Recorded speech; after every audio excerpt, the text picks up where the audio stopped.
이번 주부터 믿음이란 무엇인가를 말씀드리려고 하는데요. 이 새로운 주제로 들어가기에 앞서서 잠깐 과거를 돌아보는 것이 좋을 줄로 압니다. 지난 2016년 초부터 이제까지 2년 반이 조금 넘는 동안에 주일 아침에 복음과 하나님의 나라라는 큰 주제 아래에서 말씀을 드려왔습니다. 가장 먼저 복음이란 무엇인가를 주제로 51회 동안 1년여 넘게 말씀드렸습니다. 그때 우리는 구약 성경에서 민수기 19장, 붉은 암송아지의 재가 나오는 민수기 19장 한 곳을 제외하면 대부분 신약 성경을 본문으로 해서 말씀을 드렸습니다. 우리가 함께 읽은 신약 성경은 요한복음 3장 11장, 로마서 1장 몇 절, 5장 몇 절, 8장, 고린도전서 15장, 빌립보서 3장 몇 절, 골로새서 2장 몇 절이었습니다.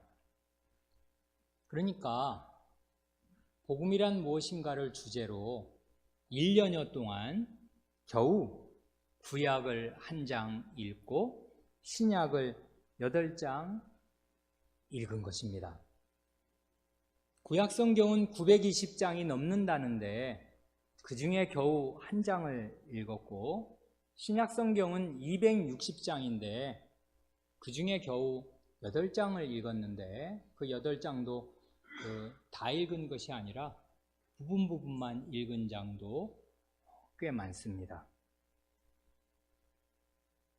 한편 복음은 문자 그대로 복된 소식이고 기쁜 소식인데, 복음이 왜 복되고 기쁜 소식이 되는가 하면 우리 죄인에게 죄 용서받는 길을 알려주고 죄에서 해방되는 길을 가르쳐주기에 이게 복된 소식이고 기쁜 소식입니다.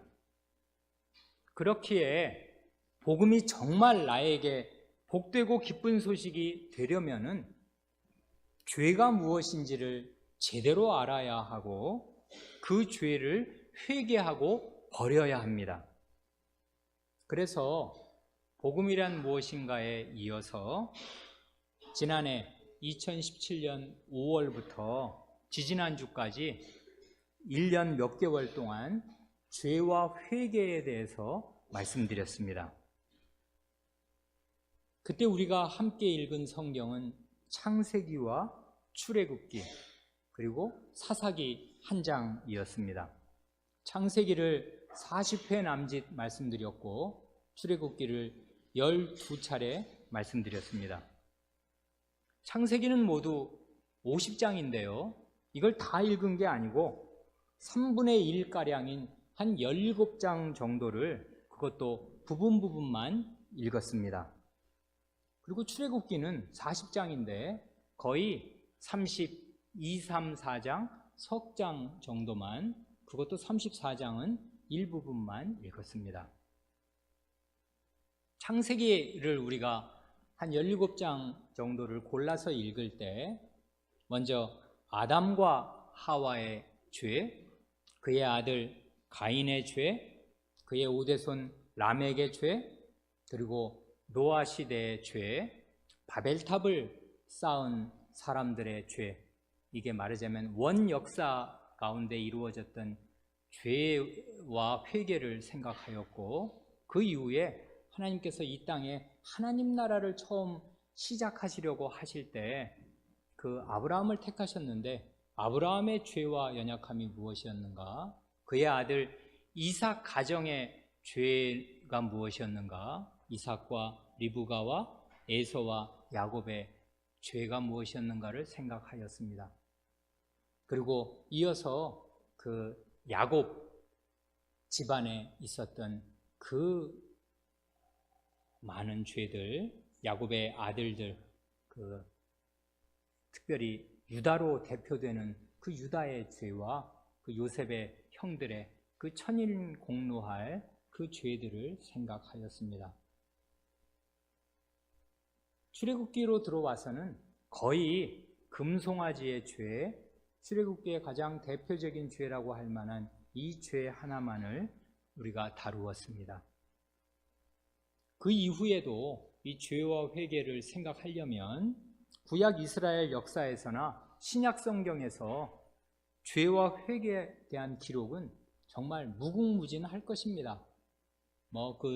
레위기, 민수기, 신명기를 지나 여호수아, 사사기, 룻기, 사무엘서, 열왕기서, 이게 다 선지서, 다 죄의 기록들 아니에요. 근데 그 내용을 일일이 다 살피려면 10년 내내 죄와 회개에 대하여 설교하여도 모자랄 것입니다. 구약과 신약 성경이 도합 1200장가량 되는데 이 두 가지 주제로 복음이 뭐냐, 그리고 죄와 회개가 뭔가 하는 주제로 2년 반 넘게 이 1200장 가운데 겨우 30장을 그것도 부분적으로 읽었으니 이렇게 해서 언제 하나님의 말씀을 우리가 다 배우겠습니까? 그런데 다행히 우리에게는 성경 공부 시간이 있고요, 주일 오후 예배 시간도 있습니다. 그러니까 우리는 주일 오전 예배 이 한 가지 방식이 아니라 성경 공부와 주일 오후 예배와 함께 세 가지 방식으로 하나님의 말씀을 섭취하고 있습니다. 트랙이 하나가 아니라 세 트랙입니다. 세 트랙을 동시에 걷는 것입니다. 그래 주일 오전 성경 공부 시간에는 그 2016년 2년 전 1월서부터 교우분들과 함께 목사가 성경을 읽었습니다. 그러니까 이게 거의 주일 오전 예배 강설과 함께 출발한 셈입니다. 하루에 구약 한 장, 신약 한 장을 읽자고 했습니다. 그래 처음에는 일주일에 구약 7장, 신약 7장을 읽었습니다. 이렇게 10년을 내다보고 읽자고 말씀드렸습니다. 그래 2년 동안 이렇게 읽으면, 하루에 한 장씩 읽으면 2년 동안, 2년이면 구약을 한번 읽을 수 있고 거의, 그 다음에 신약은 그 1년에 2번씩 읽을 수 있어서 이렇게 2년을 우리가 하였습니다. 그래 정말 구약을 한번 읽었고 신약을 2번 읽었습니다. 그래 올해 2년이 지나서 새로운 해를 맞아서 올해 다시 구약을 읽기 시작해서 벌써 구약은 모세오경을 지나서 이제 여호수아, 사사기, 룻기를 지나 사무엘서를 읽고 있고, 그리고 신약은 좀 자세히 볼 필요가 있는 중요한 말씀이니까 그 일주일에 8장이 좀 많은 것 같아서 절반으로 줄여서 넉 장으로 줄여서 넉 장씩밖에 안 읽었는데도 벌써 세월이 이만큼 가니까 이제 지금은 공관복음, 사도행전 그 육중한 책들을 다 읽고 지금은 로마서를 읽고 있는 중입니다.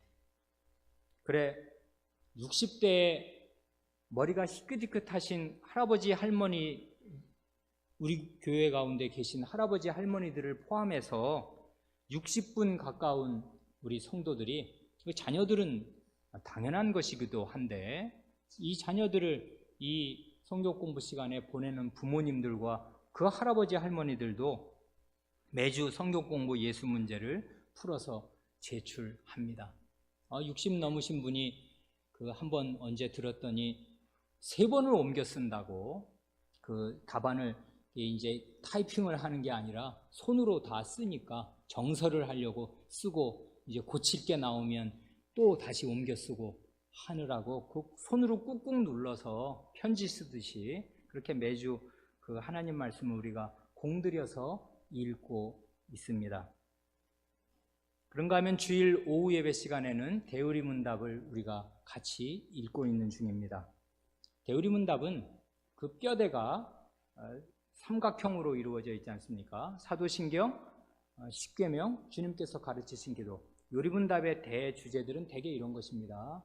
이 세 발 자전거 비슷하게 세 발로 되어 있습니다. 그래 중요한 그 뼈대, 사도신경, 십계명, 주님 가르치신 기도를 중심으로 성경의 핵심 내용을 간추려서 배우고 있습니다.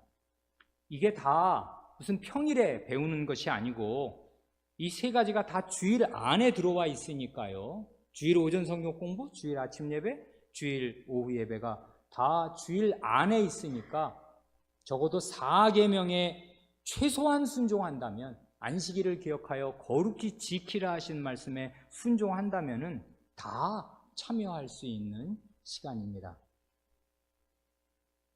이제 중요한 말씀을 드리려고 합니다.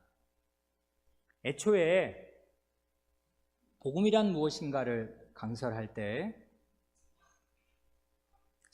그 복음의 핵심 내용을 목사가 하나님의 말씀에서 잘 정리하여서 설교할 수도 있겠습니다. 때로는 그렇게 하는 것이 좋고 주님께서 써주시면 효과가 있을 것입니다. 여러분이 읽은 그 성약出版社에서 나온 많은 강설집이 대개 이런 식입니다. 목사가 하나님의 말씀을 진지하게 읽고 연구해서 거기에서 정리한 말을 이렇게 선언하듯이 설교하는 것입니다. 그래, 이렇게 하려고 치면 복음의 핵심 내용을 아주 간단하게 정리하자면 정말 몇 분 안에, 1, 2분 안에도 정리하여 말할 수 있습니다. 창조, 타락, 구속, 완성, 이 세 가지 축을 중심으로 복음을 아주 간결하게 정리하려면 압축해서 말할 수도 있습니다. 하나님의 창조, 하나님께서 창조주로서 천지와 그 가운데 있는 만물과 사람을 창조하셨는데 사람을 자신의 형상으로 창조하셨다.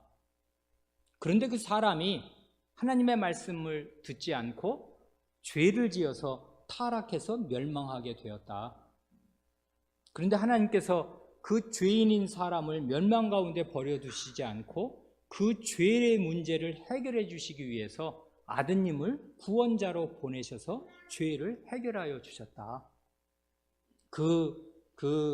그리스도께서 마침내 이 세계의 역사를 완성하시고 모든 죄에서 만물과 사람을 다 구원하시기 위해서 다시 오실 것이다. 이게 복음의 말하자면 간결한 뼈대입니다.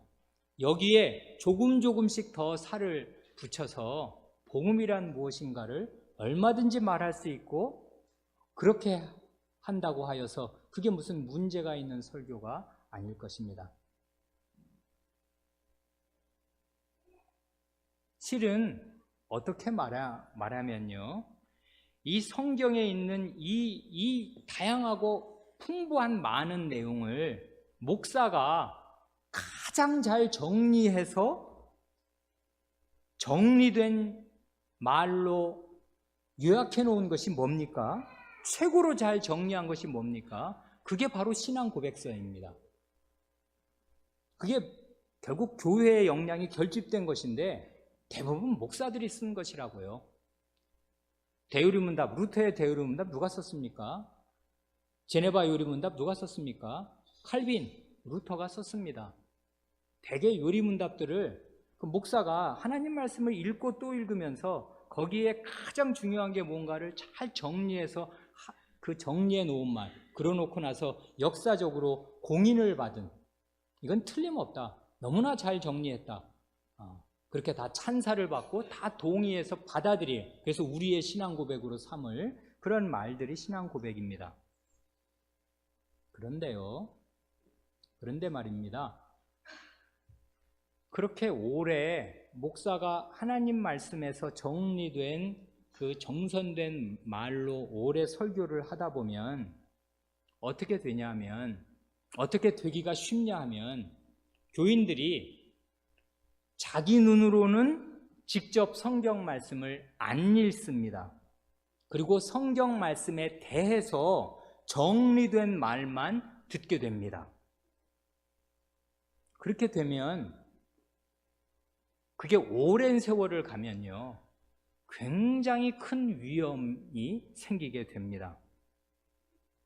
왜 그러냐면 결국 모든 능력, 우리의 이 고단한 인생에서 이 모든 문제를 해결할 가장 중요한 능력은 하나님의 말씀에서만 나오는데, 교인들이 실제로 성경은 안 읽으면서 성경에 대해서 많이 들어서 안다고, 알고 있다고 생각하는 것입니다.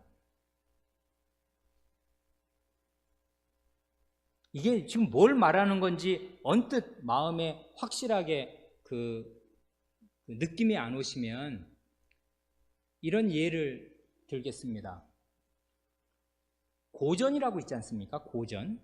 사람들이 읽으면 좋다고, 그 정말 마음의 양식이 되고 우리 인생길을 비추는 하나의 작은 빛이 된다고 누구나 다 말하는 그 인류 역사에 고전들이 있는데, 사람이 직접 고전은 안 읽고 고전의 줄거리만 요약해 놓은 거, 그걸 영어로 다이제스트라고 그러지 않습니까? 다이제스트판, 고전의 줄거리만 요약해 놓은 거, 그거를 읽는 것과 비슷한 것입니다. 유명한 영화, 명작이라고 꼽히는 영화들이 있지 않습니까? 예를 들면 우리 아이들이 좋아하는 반지의 제왕, 그런 영화가 있는데 그건 길지 않습니까? 1, 2, 3부 다 보려면 시간 많이 걸리니까 압축판으로 줄거리만 딱 편집해가지고 한 10분, 20분 그것만 딱 보고 반지의 제왕 봤다 하는 것과 비슷한 것입니다. 더 느낌이 오도록 말씀드리면, 지난해 여름 수양회 때 우리가 그리스도인의 자유를 함께, 루터 선생이 쓴 그리스도인의 자유를 함께 읽고 그것에 대해서 강의하는 시간을 가졌는데 2차례로 강의했습니다. 그런데 정작 그리스도인의 자유는 짧지 않습니까? 소논문이라고요. 몇 페이지 안 돼요. 읽으면 됩니다. 그런데 루터가 직접 쓴 그 말을 안 읽고 수양에 그냥 와서 그 속에 들어있는 내용이 무언가를 정리해서 말한 목사의 강의만 듣고서, 나는 그 루터의 그리스도의 자유에 대해서 잘 들었고 좀 안다 라고 생각하는 것과 아주 비슷한 것입니다. 루터의 그리스도인의 자유는 두 마디로 정리됩니다. 두 명제로. 그리스도인은 만유의 자유자다, 만물의 주인이다, 자유자다 하는 것이고요. 그리스도인은 그러나 만인의 종이다, 이거지 않습니까? 그걸 그냥 더 간단하게 요약하면 그리스도인은 믿음으로 자유자가 되고 그리스도인은 사랑으로 종이 된다. 믿음과 사랑, 이 두 마디로 요약이 딱 되는 거 아닙니까?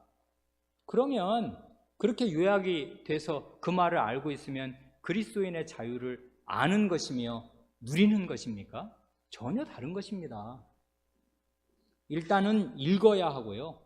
읽으면서 그 안에 있는 풍부한 내용들을 자기 눈으로 맛보고 알아야 하는 것이고, 그리고 그걸 실제로 이렇게 누려야 그게 보람이 있는 것이지, 목사의 그 강의 2편을 들었다고 그리스도의 자유를 아는 것입니까? 전혀요. 이번 수양회 때 칼빈에 대해서 3번 강의하였습니다. 최소한 이 사람 존 칼빈 그 전기를 안 읽고서 강의를 들으면 안 들은 것보다는 나을 수 있겠지요. 얻어 들었지 않습니까? 1시간 반씩 3번이나 했으니까 4시간 반을 들었는데 그게 왜 소용이 없겠습니까? 들었습니다. 그리고 마음에 와닿은 것도 있었겠지요. 그러기를 바랍니다. 그런데 이 사람 존 칼빈을 읽고 강의를 듣는 것하고 읽지 않고 듣는 것하고 같습니까? 전혀 다릅니다. 이건 요약판으로 읽어야 될 책을 안 읽고 책의 요약 줄거리만 읽는 거랑 똑같은 거라고요. 그렇게 해서 그냥 강의만 읽고 칼빈 선생이 직접 쓴 글을 안 읽고서 그에 대해서 하는 말을 듣는 거, 이건 그 원전이 아니고 그에 대하여, 그 원전에 대하여 하는 말입니다. 이런 말들에는 사실상 큰 힘이 안 나오는 것입니다. 성경도 꼭 이렇게 교인들이 오래 다녔는데, 교회를 심지어 30년, 40년을 다녔는데도요. 여러분 다 바쁘시죠? 지난 2년 동안 성경 한 번도 안 읽으신 분 많죠? 앞으로 10년이 가면 읽으실 것 같습니까? 못 읽습니다. 그러면 20년이 더 하나님이 시간을 더 주시면 그때는 한 번 읽겠습니까? 못 읽습니다. 지난 2년 못 읽었으면 앞으로도 잘 못 읽습니다. 살아온 경력을 보시면 알 거 아니에요. 교회 다닌 경력을 보시면 알 거 아닙니까? 늘 바쁘다고요. 한시도 우리의 마음을 놔주지 않아요. 우리의 이 복잡다단한 생활이. 그래서 읽어야 할 때 읽지 못하면 결국 못 읽고 인생은 다 지나가는 것입니다. 그런데 하나님 말씀을 이렇게 대하면 어떻게 되냐면요, 이게 이제 강설의 실제거든요. 그 목사는 성경 말씀을 열심히 읽고 그 안에서 정리된 말을 하는데, 그럴 때 실제 생활에서 능력은 안 나오면서 좋은 설교를 들으면 사람의 마음이 부풀어 오르고 교만해지기가 아주 쉽습니다. 왜냐하면 성경을 안다고 생각하기 때문에 그래요. 그게 정리가 잘 된 말을 듣는 것이거든요. 설교가 좋으면 좋을수록 하나님 말씀을 잘 정리해서 엑기스를 뽑아서 착착착 정리해 주니까 루터의 두 명제처럼 말이에요. 그 명제를 딱 듣고 그 5분이면 외우는데, 그거 외우면 사실은 그리스도인의 자유가 그 속에 다 들어가 있거든요. 그걸 외우면 내가 그리스도인의 자유에 대해서 뭐 할 말이 있는 사람처럼, 아는 사람처럼 생각을 하는 것입니다. 그게 두 명제를 외우면 그리스도인의 자유를 읽은 게 됩니까? 아는 게 됩니까? 어림도 없지 않습니까? 실제로 읽고 나서 그게 그거지 해야 되는데 그렇게 안 된다는 것입니다. 왜 실제 생활에서 우리가 이렇게 오랫동안 교회 생활을 했는데도 능력이 안 나오는가? 뭐가 문제인가 도대체가? 목사가 성경에서 무슨 말을 정리해서 정리된 말로 설교를 하면 베레아 사람들처럼요. 왜 사도행전 17장에 그런 말씀 나오지 않습니까? 베레아 사람은 데살로니가에 있는 사람보다 더 신사적이어서 간절한 마음으로 말씀을 받고 이것이 그러한가 하여 날마다 성경을 상고함으로 그 중에 믿는 사람이 많고, 믿음은 맨 마지막에 생기는 것입니다. 진정한 믿음은 어떨 때요? 바울 사도의 설교를 들은 것입니다. 아니, 바울 사도가 설교를 했으니 세상에 그 설교가 얼마나 좋은 설교였겠습니까? 더 이상의 설교는 세상에서 아마 들으려야 들을 수가 없었을 만한 최고의 설교였을 거 아니에요. 그런데 그럼 바울 사도 설교 들었으니 흔히 하는 말로 아주 듣기 싫은 말, 은혜 받았다 하겠습니까? 그게 은혜겠습니까? 은혜가 아닐 수야 없지요. 사도의 말, 복음을 들었으니 하나님의 입에서 직접 말씀을 들은 것과 같고 은혜겠습니다마는, 그게 진짜 은혜가 되려면 이것이 그러한가 하여 사도가 전한 말이 맞아? 어디 그래? 진짜 그래? 보자 해서 날마다 성경을 샅샅이 상고한 것입니다. 그래서 믿은 사람이 많아진 것입니다. 이게 베레아 사람을 이 누가 선생이 칭찬하는 아주 중요한 그 대목 아닙니까? 그러니까 사도의 말이면 사실은 그게 성경과 다름이 없거든요. 그렇지 않습니까? 사도의 말이 성경이라고요. 사실은 나중에 그걸 글로 쓰면 성경이 되니까 하나님 자신의 말입니다, 이게. 근데 심지어 사도의 설교를 들어도 그 전에 주신 말씀이 있지 않습니까? 구약을 가지고 있고 신약은 지금 사도의 입을 통해서 계속 막 새롭게 떨어지고 있는데, 아니 이게 진짜 맞는 거야? 이게 진짜 하나님의 말씀 맞아? 어디가 그래? 하면서 구약 성경을 계속 대조해 가면서 보았더니 그 결과로 그 속에 참된 믿음이 생겼더라 하는 것입니다. 이건 성경 읽기를 말하는 것이에요. 그런데요, 많은 교인이 이렇게 하는 게 얼마나 힘든지 여러분 다 아시지요? 설교 듣고 집에 돌아가셔서 오늘 설교 말씀이 이게 진짜 맞나? 어디가 그래? 그 구절 맞아? 이렇게 찾아보십니까? 안 봐요, 되게. 왜요? 바쁘잖아요. 듣고 은혜 받았답니다. 무슨 감동을 조금 느낀 것 같아요. 마음이 뜨끈뜨끈해졌어. 아니면 좋아. 훈훈해졌어. 은혜 받았답니다. 그리고 그냥 가면 그거 일주일 갑니까? 거의 일주일 안 갑니다. 심지어 3일도 안 가고요. 어느 때는 어제 뭐 들었지 물어보면 모릅니다. 그렇게 되면 하나님 말씀 들은 보람이 아무것도 없어지게 되는 것이에요. 사실상 이렇게 많은 시간을 보내는 것입니다. 그러면 그 목사의 정리된 말로 한 설교라는 게 거의 교중의 실생활에서 아무 능력을 발휘하지 못합니다. 이게 대부분의 현실이라고요. 왜 그렇습니까? 성경을 안 읽어서 그러는 거예요.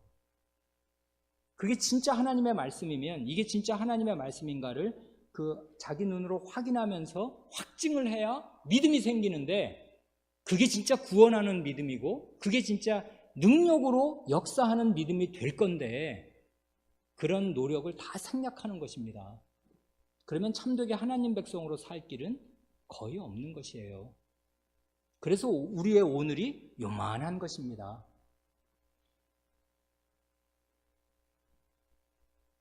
그래서 제가 아주 좋은 설교를 많이 듣고 자란 사람 중에 하나입니다. 그런 복을 주셨습니다. 25년간 거의 최고의 설교를 들었다고 말할 수가 있겠습니다. 이게 교만한 마음으로 하는 말이 아니라 감사하는 마음으로 겸손하게 하는 말이라면 아마 이 말이 맞을지도 모릅니다. 그런데요, 그런 말들은 다 목사가 정리해서 한 말들이었다고요. 교인의 책임은 뭔가 성경에 대해서 정리한 말을 듣고서 아 좋다 할 게 아니고 이게 정말 그런가 해서 하나님 말씀을 봤어야 한다고요.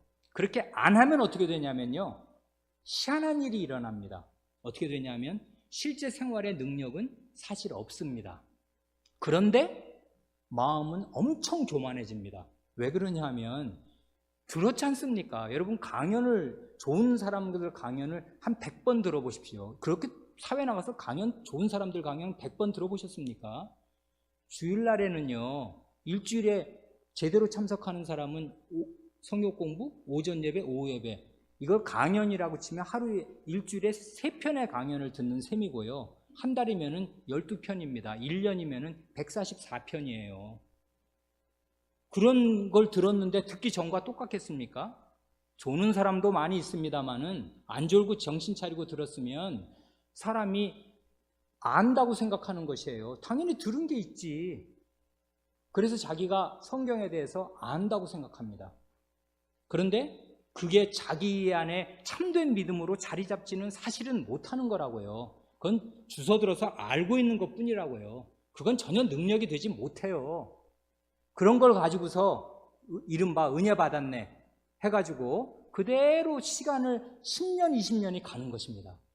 생활에서 아무 능력도 없어요. 이렇게 설교를 계속 들으면 10년, 20년이 가도 헛것입니다. 근데 역효과가 나타나는데 교인들의 마음이 굉장히 교만해집니다. 왜냐하면 설교는 언제든지 가면 좋은 설교가 나오거든요. 그러니까 오늘도 가도 나오고 다음 주에 가도 나오고 또 좋은 설교는 나옵니다. 목사는 성실해서 자기 사명으로 알고 꾸준하게 그렇게 하니까. 자, 그러면 그거 설교를 가면 좋은 설교는 나오고 가면 배우는 게 있고 듣는 게 있고 정리가 잘 되고, 여기서 딱 멈추면 사람이 능력은 안 나오면서 마음은 가장 교만해집니다. 그래서 어떻게 되냐면 그런 설교를 못 듣는 다른 교회를 우습게 여기기 시작합니다. 다 자기 눈 아래에 있다고요, 그런 교회들이. 왜냐하면 다 부실하잖아요, 대부분. 설교랍시고 그게 다 사람의 말 반 이상 섞어가지고 하니까 들으나 마나한 얘기들이거든요. 그러니까 아니 이렇게 좋은 설교를 들으니 하면서 마음이 부풀어 올라서 실제 자기 모습은 땅바닥에 가라앉아 있는데 자기가 마치 하늘에 산꼭대기에 올라와 앉아 있는 사람처럼 저절로 생각이 그렇게 된다 그 말이에요. 이렇게 되면 교회가 완전히 그릇된 길로 가는 것입니다. 거꾸로 가는 것이고요. 교만해지고요. 그러면 어느 날 하나님 말씀이 안 옵니다. 그 교회에. 하나님이 교만한 자는 대적하시고요. 더 이상 하나님 말씀 들을 자격이 없다고 생각하셔서 안 주신다고요. 그래, 이에 대한 아주 깊은 반성이 제 안에 있었습니다. 그래서 저는 이 교회의 강단을 온전히 맡게 되었을 그날서부터 처음부터 성경 공부 시간에도 앞으로 10년 동안 직접 우리 성도들 각자의 눈으로 성경을 같이 읽으십시다 한 것입니다.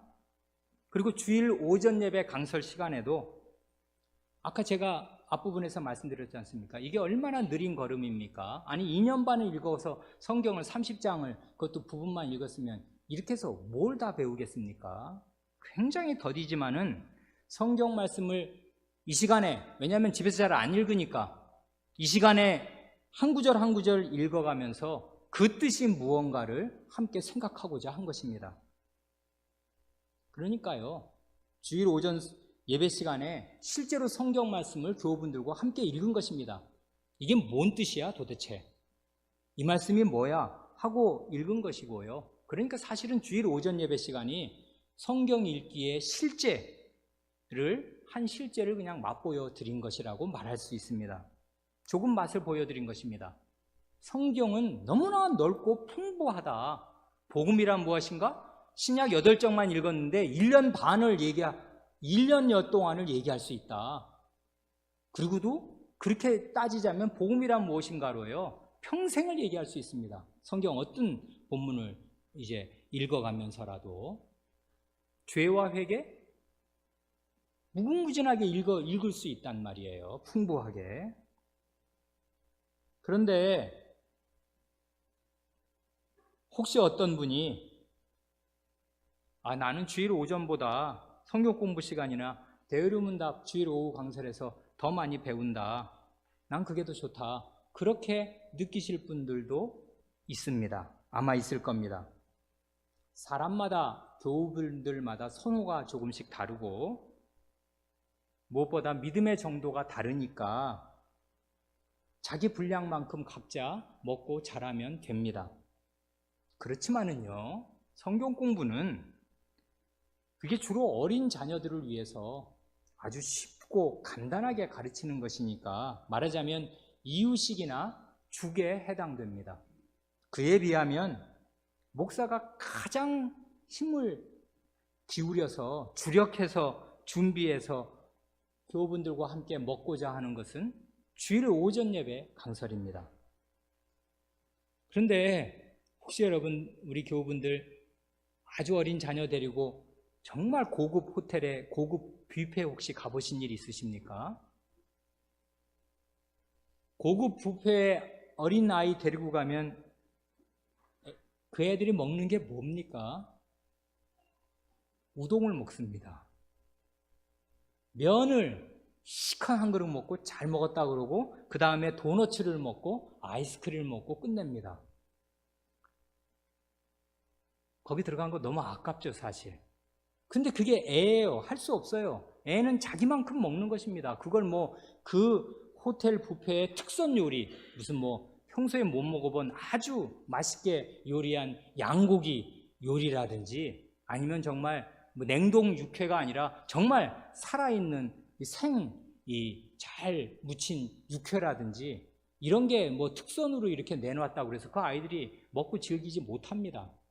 그런 거랑 아주 비슷한 거라고요. 그러니까 주일 오전 강설을 잘 못 듣는 분은, 충분히 향유하지 못하는 분이 있다면은 내가 성경 말씀을 읽는 힘이 굉장히 약하구나. 교회 생활 진짜 오래 했는데도 성경 말씀을 제대로 잘 읽어내지를 못하는구나. 나는 잘해야 할 일이 많구나 하고 생각하시면 아마 온당할 것입니다. 그리고 요리문답 강설은요, 원래대로라면 요리문답 본문을 잘 가르치는 게 그게 잘하는 일이 아니고요. 그 요리문답을 징검다리로 삼아서 그런 신앙 고백에 나오게 된 성경 본문을 잘 배우는 게 결정적으로 중요합니다.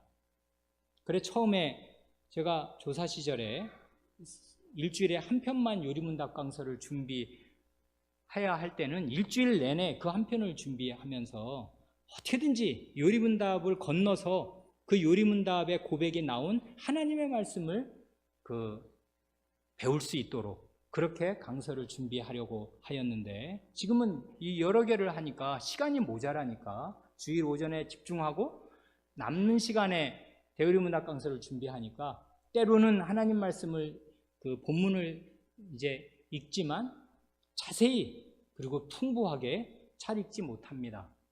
그러니까 결국 목사가 기존에 알고 있는 정리된 말로 얘기해 줄 수밖에 없어요. 그런데 어떤 교우는 그게 이해가 잘 되고 아주 좋다는 것이에요. 왜 그렇겠습니까? 하나님 말씀으로 가지 않고 하나님 말씀을 정리된 말을 들으니까 정리가 잘 되는 것처럼 느끼는 것뿐입니다. 그게 오산이라고요. 그런 고백 어디서 나왔어? 그게 370년 전에도 하나님의 말씀을 가지고 그렇게 고백할 수 있었으면 지금은 하나님의 말씀으로 그보다 훨씬 더 좋은 고백을 할 만하게 하나님 말씀을 익숙하고 능숙하게 알아야 하는 것이에요. 그런데 그 하나님 말씀 읽으면 그런 게 나오나? 안 나와. 나는 100번을 읽어도. 그래서 우리는 어린아이로서 성경 말씀의 요약인 이 요리문답을 통해서 성경 말씀을 배우기 시작합니다.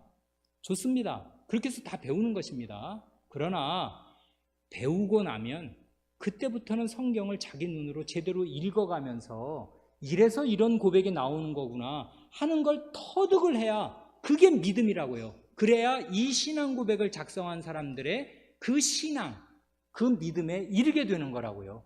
그러지 않으면 하이델베르크 요리문답을 딸딸 외우면 당연히 좋습니다만은 그게 저절로 믿음이 되는 게 아니에요. 그건 지금 누구의 말입니까? 결국 그 사람의 말이지 않습니까? 사람의 고백이라고요. 신앙 고백은 하나님 말씀을 요약했지만 그게 사람의 고백이지 하나님 말씀 자체는 아니란 말이에요.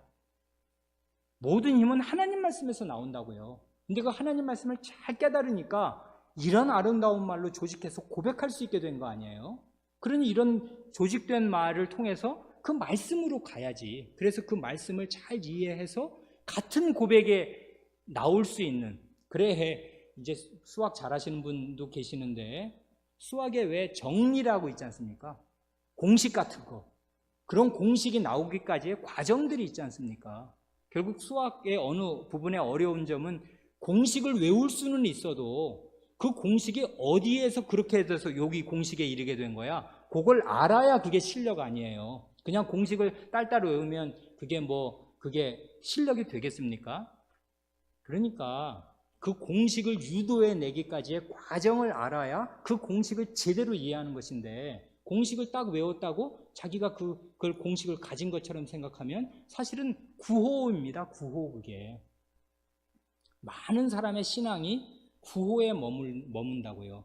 하나님 말씀의 토대를 딱 내리고 있지 못해요. 원인은 무엇입니까? 하나님 말씀 안 읽으니까 그런 것입니다.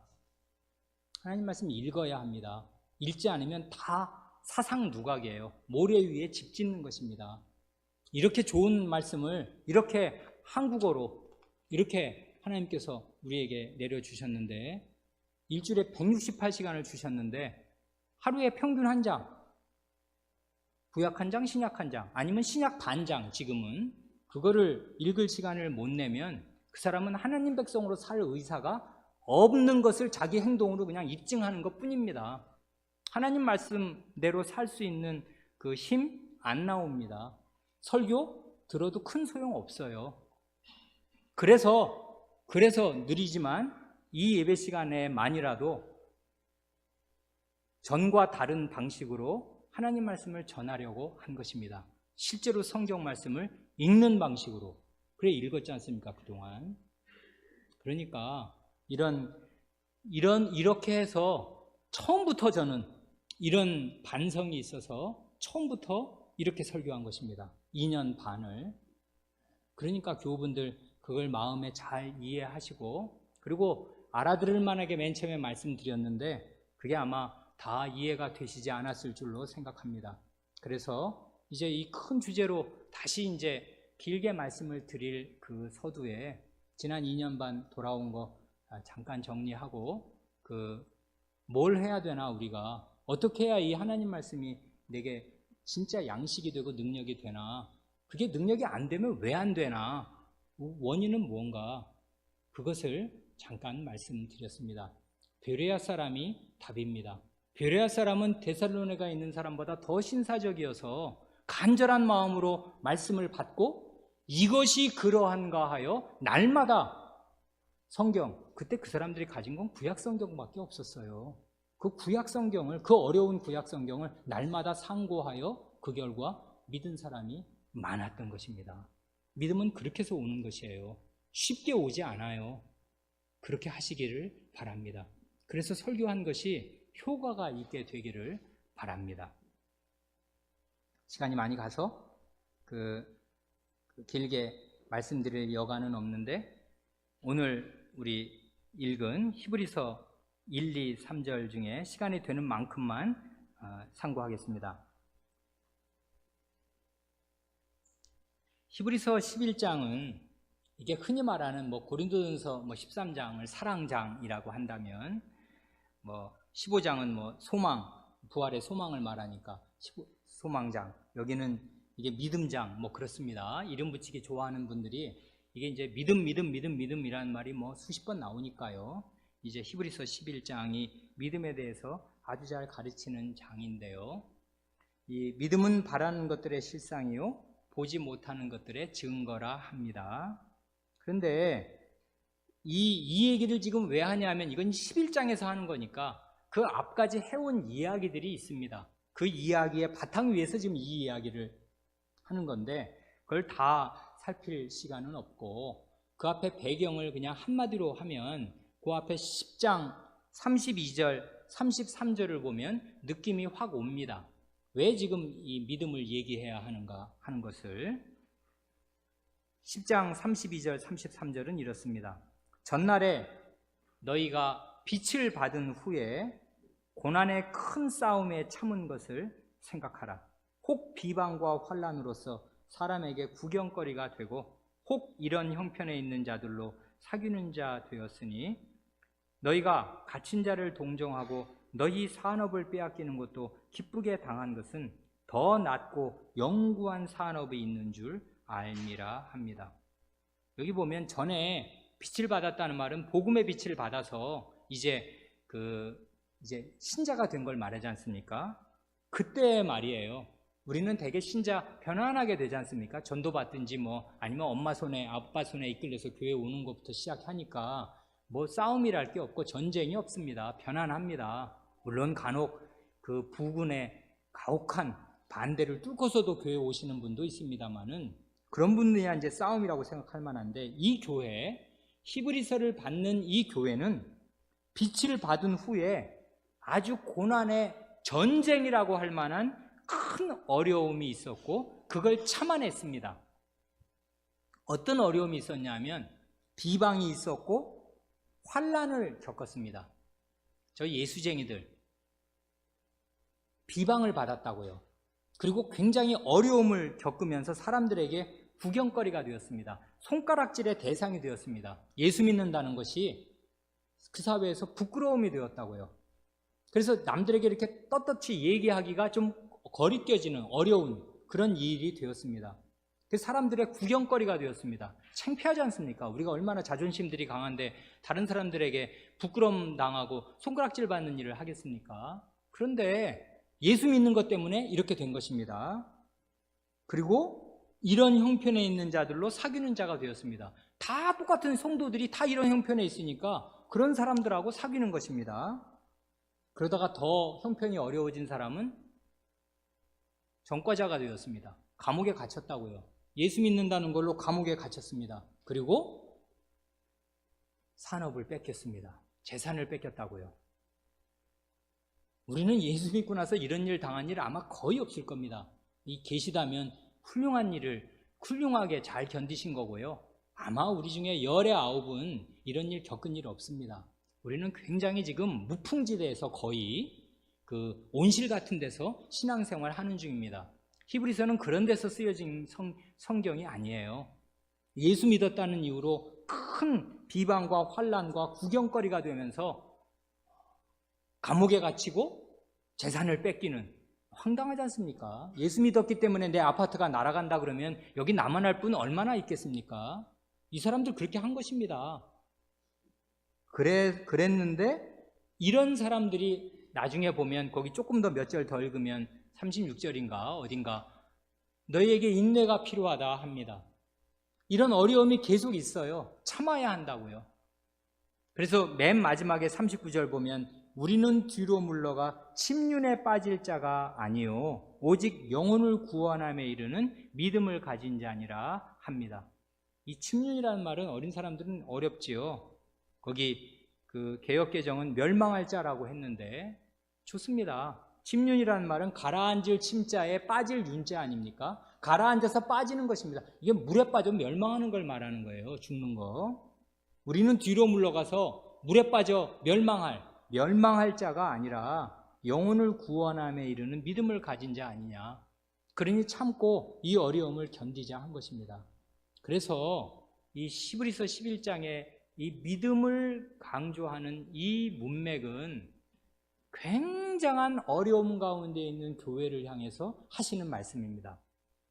믿음을 거의 포기하고 싶은, 이제 더 이상 안 믿고 싶은, 믿었다가는 재산이 싹 다 날아갈 것 같은, 그리고 감옥에 가야 될 것 같은, 풍비박산, 인생이 다 산산조각 날 것 같은 그런 어려움 가운데 있는 사람들에게 힘을 냅시다 하면서 지금 하시는 말씀이라고요. 그러니까 우리 가운데 이런저런 어려움이 있습니다. 그렇지만 이 사람들이 겪은 어려움에 비하면 대단히 현저히 약소한 것이라고 볼 수밖에 없습니다. 현재 우리가 겪는 어려움이 무엇이든 간에요. 그 어려움은 약한 것이에요. 이건 아주 전체 사회적으로 이 교회에 가해졌던 그런 이제 대대적인 핍박 국면입니다. 대단히 어려운 상황입니다. 그러는 가운데 이 1절의 말씀을 합니다. 1절 앞부분만 읽고 마칠 수밖에 없겠습니다.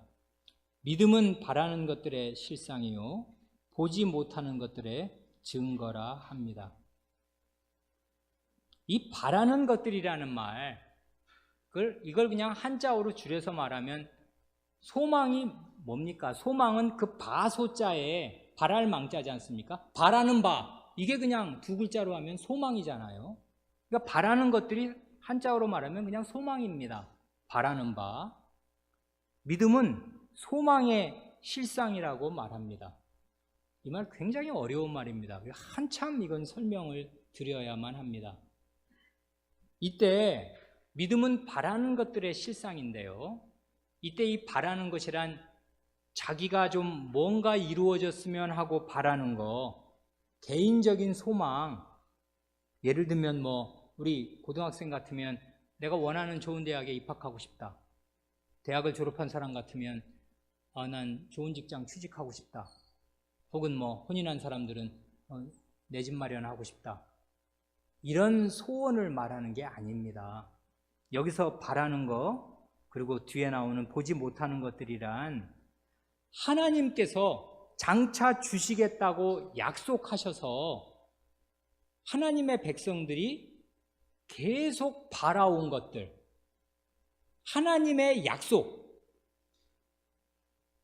하나님이 주시겠다고 약속하신 거, 장차 주시겠다고, 그래서 우리가 한곡하게 그게 좀 이루어졌으면 하고 바라는, 그것이 여기서 말하는 바라는 것들이고 보지 못하는 것들, 보이지 않는 것들입니다. 그러니까 근데 이게 믿음은, 그러니까 소망의 실상이라는 말을 이걸 고지고대로 이해하면요 굉장히 어렵습니다.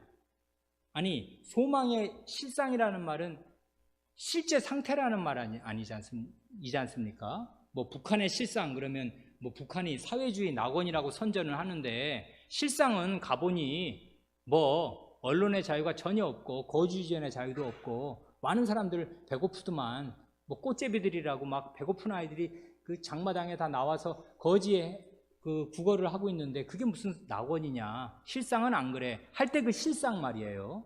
소망의 실상, 소망의 실체를 딱 까보니 이게 믿음이다. 이러면 그게 말이 아니지 않습니까?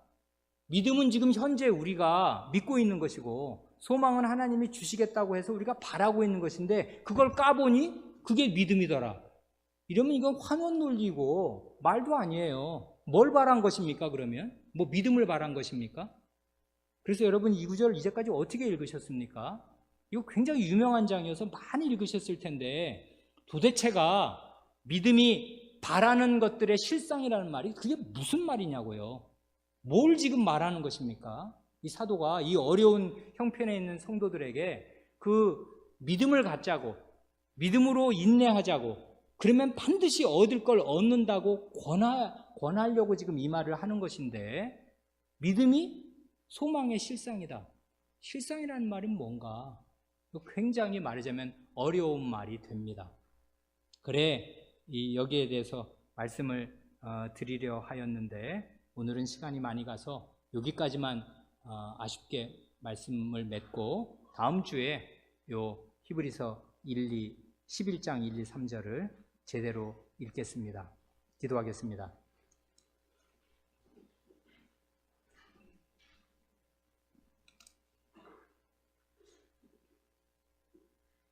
하나님 아버지, 저희가 하나님의 말씀을 어떻게 들어야 할지 주의할 수 있게 하여 주시옵소서.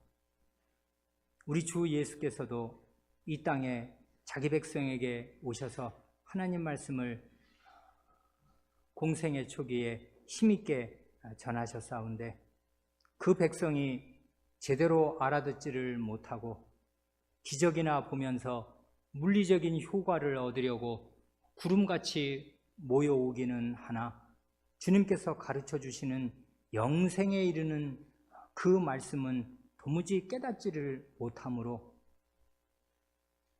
공생의 중간 때부터는 비유로만 말씀하시고 그러므로 그 백성이 주님의 말씀을 들으나 농사 이야기요 고기 잡는 이야기일 뿐 도대체 그 말이 무슨 말인지를 하나도 알아들을 수 없게 하셨사옵니다. 주님, 저희가 하나님의 말씀을 늘 듣는다 하나 그 말씀을 참되게 깨닫고 믿고 있는지 돌이켜볼 수 있게 하시고 세월이 이렇게 예수 믿은 지 오래되었는데 왜 저희의 문제는 그대로이며 왜 이렇게 복음의 능력이 저희 생활에서 저희의 인격에서 나타나지 않는 것인가를 근본적으로 반성할 수 있게 하여 주시옵소서. 하나님의 말씀이 능력이 없는 것이 아니요 저희가 하나님 말씀을 읽지 않기 때문이오며 하나님 말씀을 상고하지 않기 때문이 아니옵니까? 그러므로 주님, 저희가 하나님 말씀을 듣고 읽는 사람이 되게 하시고 하나님 말씀에 그 불붙는 능력을 자기 눈으로 경험하는 사람들이 되게 하셔서 이 어려운 시대에 이 어려운 형편에서 하나님의 명예를 나타낼 수 있는 사람들로 장성할 수 있게 하여 주시옵소서. 우리 구주 예수님의 이름으로 기도하옵니다. 아멘.